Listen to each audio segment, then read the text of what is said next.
अभी कार्यक्रम शुरू होने से पहले यहाँ वंदे मातरम गाया गया था। उसके बारे में मैं बहुत ज़्यादा नहीं कहूँगा, लेकिन आप लोग एक बार गूगल करिएगा वंदे मातरम अश्विनी उपाध्याय, तो मेरी पीआईएल चल रही है कि वंदे मातरम को भारत का राष्ट्रगान घोषित किया जाए। और संविधान सभा में 24 जनवरी 1950 को यही प्रस्ताव भी पास हुआ था कि वंदे मातरम हमारा राष्ट्रगान होना चाहिए। पिछले 3 दिन से, वैसे तो हर सैटरडे संडे को मैं अपने घर से बाहर रहता हूं, लेकिन इस बार एक सुखद संयोग बना है मेरे लिए। प्रथम दिन धर्मनगरी इंदौर, दूसरा सत्र धर्मनगरी उज्जैन, तीसरा सत्र धर्मनगरी धार। रानी अहिल्याबाई का शहर, राजा भोज का शहर और राजा विक्रमादित्य का शहर। ये अपने आप में एक अद्भुत संयोग है, लेकिन दुख इस बात का मुझे है कि हमारे युवा पीढ़ी को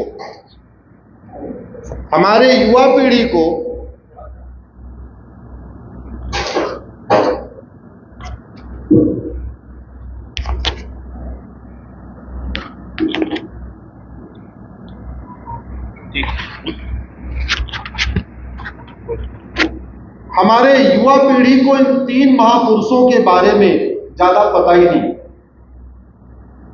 युवा पीढ़ी क्या, मुझे लगता है जो 30-40 साल के लोग हैं शायद उनको भी बहुत कम पता है कि राजा भोज ने कैसी एक न्यायिक व्यवस्था स्थापित किया था, रानी अहिल्याबाई ने कैसी न्यायिक व्यवस्था स्थापित किया था और राजा विक्रमादित्य ने कैसी न्यायिक व्यवस्था स्थापित किया था। दुर्भाग्यवश न हम जानते हैं न हमारे नीति नियंता जानते हैं। और मैं दावे के साथ कह सकता हूं, भारत में कुल 5500 सांसद और विधायक हैं। कितने हैं टोटल? 5500, जो इस संविधान की शपथ लेते हैं, कहते हैं मैं संविधान का अक्षरशः पालन करूंगा, संविधान की भावना के अनुसार कार्य करूंगा, संविधान में जो कुछ बातें लिखी हैं उसको आगे बढ़ाऊंगा। अगर ये 5500 लोग भी एक बार राजा भोज, राजा विक्रमादित्य, रानी अहिल्याबाई के जीवन को पढ़ लेते तो शायद वो बहुत नए नए बड़े अच्छे अच्छे कानून बना सकते हैं, केवल पढ़ने मात्र से। मैं परम पूज्य दत्ता जी को प्रणाम करता हूं, महाराज धर्मराज राजा भोज को प्रणाम करता हूं, इस पवित्र भूमि को प्रणाम करता हूं। आप सब आए हुए हैं, मैं अपना स्नेह भेंट करता हूं और आपको प्रणाम करता हूं। मंच पर उपस्थित हमारे 2 डॉक्टर मित्र, एक आयुर्वेदा के डॉक्टर हैं, एक एलोपैथी के डॉक्टर हैं, एक भारत के डॉक्टर हैं, एक विदेशी पद्धति के डॉक्टर हैं। दोनों पद्धति के डॉक्टर को प्रणाम करता हूं कि दोनों लोग, आप लोग चिकित्सा अपने स्वधर्म का पालन करते हुए लोगों को निरामयम बना रहे हैं, लोगों को निरोग बना रहे हैं। मैं बीच में बैठा हुआ था, मैं सोच रहा था आज गजब संयोग है, 2 डॉक्टर के बीच में कि इंजीनियर को बैठा दिया। बेसिकली मैं पहले इंजीनियर था, वकील तो मैं बाद में बना। और आपसे 2-3 आग्रह है। अगले 1 घंटे तक हम कोई बौद्धिक नहीं करने जा रहे, हम आपसे संवाद करने जा रहे हैं। हमारी आपकी चर्चा 2 से 3 करोड़ लोगों तक जाएगी। हमारे मित्र आए हुए हैं, उनका यही काम है, वो हमारी बात को 2-3 करोड़ लोगों तक पहुंचाते हैं।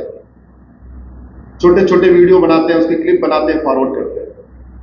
आपसे इतना आग्रह है कि जब मैं कुछ पूछूं, इतना जोर से उत्तर दीजिए कि आपकी बात यहां तक आ जाए। ये 2 माइक लगे हैं, आपकी आवाज यहां तक आनी चाहिए। और अगले 1 घंटे हम निरंतर पूछते ही रहेंगे, हर 5 मिनट के बाद कुछ आपसे पूछेंगे, तो जवाब तेजी के साथ दीजिए। आशा करता हूं कि आप मनसा वाचा यहीं पे हैं, शरीर से भी यहीं हैं, मन से भी यहीं हैं। जब मुझे पता चला ये कार्यक्रम 8:30 बजे रखा गया। तो मैंने पूछा ये 8:30 बजे क्यों रखा गया? तो ये पता चला कि ये कार्यक्रम 8:30 बजे इसलिए रखा गया है जिससे सब लोग अपना उद्योग व्यापार सब दुकान बंद करके आराम से आ सके, कोई टेंशन न रहे। ईमानदारी से बताना, आपके घर में जब बर्थडे होता है तो आप 8:30 के बाद मनाते हैं या उस दिन 6 बजे 7 बजे मनाते हैं? जोर से बोलिए जरा, जोर से बताइए। आपको घूमने जाना होता है तो 8 बजे के बाद घूमने जाते हैं या छुट्टी करके जाते हैं? शादी विवाह में जाते हैं 8:30 के बाद जाते हैं या शाम को 5-6 बजे चले जाते हैं? हर कार्य में छुट्टी कर सकते हैं, घूमने के लिए जा सकते हैं, शादी विवाह में जा सकते हैं, बर्थडे मनाने के लिए छुट्टी कर सकते हैं। लेकिन जब एक राष्ट्र पे चर्चा होनी है तभी आएंगे जब सारा खान पान हो जाएगा, दुकान बंद हो जाएगी, संडे का दिन होगा, संडे के दिन भी शाम के 8 बजे की दुकान बंद हो जाएगी, तब आएंगे। मैं क्या कहना चाहता हूं आप समझ गए होंगे, लेकिन हम आपसे नहीं कह रहे। मैंने कहा ना मैं 2-3 करोड़ लोगों से बात कर रहा हूं और अगले 1 घंटे जो कुछ आपसे बात करने वाला हूं, केवल आपसे बात नहीं करने वाला हूं। वो भी लक्ष्य मेरा वो 2-3 करोड़ लोग हैं जो हमें सुनते हैं। 2 डॉक्टर बैठे हुए, आप इनके पास अगर जाओ, बुखार है, आप गए इनके पास, इन्होंने पर्चा लिख दिया, 1 हफ्ते की दवा दे दिया और आपका बुखार ठीक नहीं हो गया। अगली बार जाओगे, ये दवा बदलेंगे या वही दवा देंगे? और भाई तो अगर उन्होंने दवा रिपीट कर दिया, आपने 1 हफ्ते फिर खाया, अब बुखार नहीं बदला, बुखार ठीक नहीं हुआ, फिर आप 1 हफ्ते बाद जाओगे, हाँ क्या करोगे? डॉक्टर बदल देंगे, क्योंकि मरना नहीं है, जिंदा रहना है। शरीर की इतनी चिंता है, एक बार में अगर दवा बुखार ठीक नहीं हुआ तो डर रहेगा, लंबा बुखार चला तो टाइफाइड हो जाएगा, इसलिए फट से डॉक्टर बदल देंगे। लेकिन हमारे 75 साल में आप लोगों ने डॉक्टर तो बदला, डॉक्टरों ने दवा नहीं बदली, लेकिन कभी आपने नहीं कहा अब आप ये बताओ ये पुरानी दवा कब तक चलेगी? भारत में कानून का राज है और सब कुछ अंग्रेजी चल रहा है। कोई 150 साल पुराना कानून, कोई 200 साल पुराना कानून, कोई 125 साल पुराना कानून, कोई 50 साल पुराना कानून। और एक बात और, डॉक्टर कोई अच्छा या बुरा नहीं होता, क्योंकि डॉक्टर आपके शरीर में जाके आपकी बीमारी को ठीक नहीं करता। यह बहुत बड़ी गलतफहमी है डॉक्टर अच्छा है। डॉक्टर अच्छा नहीं होता, डॉक्टर की दवा अच्छी होती है। डॉक्टर का एक अच्छा जो ऐसी दवा दे एक ही बार में बीमारी ठीक हो जाए, वो अच्छा डॉक्टर। जो ऐसी दवा दे, जो दवा दे रहा है बीमारी ठीक नहीं होती, वो अच्छा डॉक्टर नहीं है। आपके शरीर में बीमारी को डॉक्टर ठीक नहीं करता, बीमारी को दवा ठीक करती है। हम लोग सोचते हैं डॉक्टर ठीक कर रहा है। डॉक्टर अच्छा बुरा नहीं होता। क्या अच्छा बुरा होता है? ऐसे शासक अच्छा बुरा नहीं होता, अच्छा बुरा होता है उसके द्वारा बनाया गया कानून। और जैसे ये शरीर के 2 डॉक्टर बैठे हुए, ऐसे हमारे सांसद विधायक समाज के डॉक्टर हैं, देश के डॉक्टर हैं। लेकिन शरीर के डॉक्टरों ने बहुत अच्छा काम किया। हर चीज की वैक्सीन बना लिया, हैजा की वैक्सीन बना लिया, कॉलरा की वैक्सीन बना लिया, मलेरिया की वैक्सीन बना लिया, टाइफाइड की वैक्सीन बना लिया। और 6 महीने में तो जो एक विश्वव्यापी समस्या थी कोरोना, उसकी भी वैक्सीन बना लिया। लेकिन हमारे 5500 डॉक्टर, जिनके ऊपर हर साल 55,000 करोड़ रुपए खर्च होता है, 5500 सांसदों और विधायकों के ऊपर उनके वेतन भत्ता, गाड़ी बंगला, free air ticket, free rail ticket, उनका वीआईपी व्यवस्था, उनका जहां जा रहे हैं पूरा सूट की बुकिंग, दिल्ली में बड़े बड़े बंगलो, भोपाल में बड़े बड़े बंगलो, उनका खाने बनाने वाला, उनके साथ चलने वाली पुलिस, सारा खर्चा निकाल दीजिए तो 55,000 करोड़ रुपए। और ये 55,000 करोड़ आप ही का है। 500 रुपए फीस देते हो, और अगर एक बार में बीमारी ठीक नहीं हो तो अगली बार डॉक्टर को कोसने शुरू कर देते हो। या 55,000 करोड़ रुपए देते हो। आज तक ऐसी दवाइयां नहीं बनाई गई कि किसी बीमारी का अस्थायी इलाज हो, फिर भी आराम से चुप बैठे हुए। घूसखोरी खत्म हुई क्या? जोर से बोलिए जरा।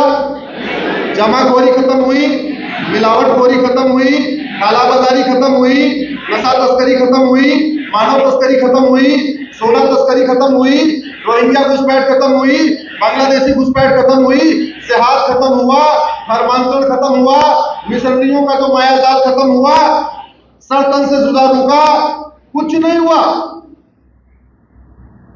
अरे इसी बात के लिए उन 5500 डॉक्टरों को 55,000 करोड़ रुपए दिया जाता है। ऐसी दवा बनाओ बीमारी परमानेंट खत्म हो जाए, इसी बात के लिए दिया जाता है।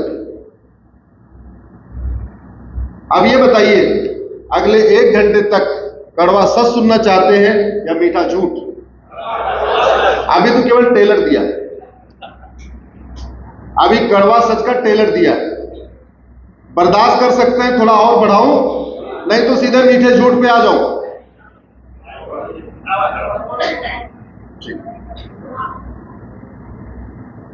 सच्चाई तो यह है कि आज का जो विषय है समान नागरिक संहिता है, लेकिन मेरा यह मानना है सब कुछ एक आर्टिकल 44 लागू होने या समान नागरिक संहिता लागू होने सब कुछ नहीं बदलने वाला। यह केवल उतना ही काम करेगा जैसे आपको बुखार होता है तो पैरासीटामॉल और एंटीबायोटिक के साथ एक बी कॉम्प्लेक्स दे दिया जाता है, उतना ही काम करेगा। ये जस्ट लाइक बी कॉम्प्लेक्स है कि आपका जो दर्द निवारक दवा है एंटीबायोटिक ठीक से हजम हो जाए, उसका काम करेगा ये विकास। ये केवल और आपका बी कॉम्प्लेक्स। इसलिए बी कॉम्प्लेक्स में बाद में आऊंगा, पहले मैं पेन किलर पे आता हूं। भारत को भारत बनाने के लिए, अभी भारत इंडिया है, इस इंडिया को भारत बनाने के लिए सारे के सारे अंग्रेजी कानूनों को खत्म करना पड़ेगा। 1950 के पहले बने सारे कानूनों को खत्म करना पड़ेगा। क्यों? क्योंकि जो काम मुगलों ने तलवार के दम पे किया था, वो काम अंग्रेजों ने कानून बना के किया था। मुगलों की तलवार, अंग्रेजों का कानून एक समान है। मुगलों की तलवार से मुक्ति मिल गई, लेकिन अंग्रेजों के कानून से मुक्ति नहीं मिली। इसलिए जब तक 1950 से पहले बने सभी कानून खत्म नहीं होंगे, तब तक ये इंडिया भारत नहीं बन सकता। इंडिया को भारत बनाना नामुमकिन है। 1500 के आसपास कानून माननीय प्रधानमंत्री जी ने खत्म किए हैं, लेकिन अभी और भी कई सारे कानून हैं। आज मैं राजा भोज की धरती धर्मनगरी धार से सरकार से निवेदन करता हूं, 10 कानून तत्काल खत्म करिए। सबसे पहले मैकाले द्वारा 1860 में बनाया गया इंडियन पिनल कोड खत्म करिए। 1861 में बनाया गया पुलिस एक्ट खत्म करिए। 1863 में जो उन्होंने मठ मंदिरों को कंट्रोल में लेने के लिए कानून बनाया था एंडाउमेंट एक्ट, उसको खत्म करिए। 1894 का लैंड एक्विजिशन एक्ट के अंतर्गत जो जमीनें चर्च और मिशनरीज को दी गई थी 99 साल के लीज पे, उनका लीज पूरा हो चुका है। जिन मिशनरीज का लीज पूरा हो चुका है, चर्च का लीज पूरा हो चुका है, उनकी जमीनें वापस लीजिए। और 1937 का शरीयत एक्ट जो अंग्रेजों ने डिवाइड एंड रूल के अंतर्गत बनाया था, इसको खत्म करिए। तो सरकार तत्काल 5 अंग्रेजी कानून खत्म करे। ये मैं आज राजा भोज की धरती से मांग करता हूं। 5 जितने खतरनाक मुगलों की तलवार, उतना ही खतरनाक अंग्रेजों के कानून, उतना ही खतरनाक कुछ कांग्रेसी कानून भी है जो डिवाइड एंड रूल के लिए बनाए गए थे, पार्लियामेंट में बनाए गए थे। एक तरीके से वो संसदीय महापाप किया गया था। उसमें एक है 1991 में बनाया गया पूजा स्थल कानून, जो कहता है अयोध्या के अलावा और किसी भी मठ मंदिर का विषय कोर्ट में चलेगा ही नहीं है। दूसरा है 1992 का माइनॉरिटी कमीशन एक्ट, जिसने समाज को हिंदू मुस्लिम में बांट दिया, जैन बौद्ध सिख हिंदू को आपस में बांट दिया, ये 1992 का माइनॉरिटी कमीशन एक्ट, 1995 का वक्फ एक्ट, महा घटिया कानून। ऐसा कानून तो पाकिस्तान बांग्लादेश में नहीं है, ईरान इराक में नहीं है, जो यहां 1995 में बनाया गया वक्फ एक्ट। 2010 में विदेशी पालतू एनजीओ, पालतू पत्रकारों, पालतू कर्मचारियों, पालतू लेखकों, पालतू जो लोग देश के विरोध का काम करते हैं, उनको फंडिंग करने के लिए कानून बनाया गया था 2010 में, एफसीआरए। सरकार उसको खत्म करे। और 2012 में सरकार ने मदरसा और मिशनरी स्कूलों को राइट टू एजुकेशन के दायरे से बाहर निकाल दिया था, सरकार उसको खत्म करे। तो मैं मांग करता हूं कि सरकार 5 अंग्रेजी कानून और 5 कांग्रेसी कानून जब तक नहीं खत्म करेगी, तब तक इस देश में इंडिया को भारत बनाना मुश्किल ही नहीं, नामुमकिन। ऐसे ही एक कॉमन कोड लागू करने से बात नहीं बनेगी, बल्कि 10 कॉमन कोड लागू करना पड़ेगा। एक नहीं, कितने? 10। 1 नेशन 1 पिनल कोड बनाना पड़ेगा, यानी एक देश एक दंड संहिता। 1 नेशन 1 पुलिस कोड, यानी एक देश एक पुलिस संहिता। 1 नेशन 1 एडमिनिस्ट्रेटिव कोड, यानी एक देश एक प्रशासनिक संहिता। 1 नेशन 1 जुडिशियल कोड, यानी एक देश एक न्यायिक संहिता। 1 नेशन 1 इलेक्शन कोड, यानी एक देश एक चुनाव संहिता। 1 नेशन 1 सिविल कोड, जो आपका विषय है, एक देश एक नागरिक संहिता। 1 नेशन 1 एजुकेशन कोड, यानी एक देश एक शिक्षा संहिता। 1 नेशन 1 हेल्थ केयर कोड, यानी एक देश एक चिकित्सा संहिता। 1 नेशन 1 एंडाउमेंट कोड, यानी एक देश एक धर्मस्थल संहिता। और सबसे इंपॉर्टेंट है 1 नेशन 1 टैक्स कोड, यानी एक देश एक कर संहिता। वीके न्यूज, राष्ट्र के नाम।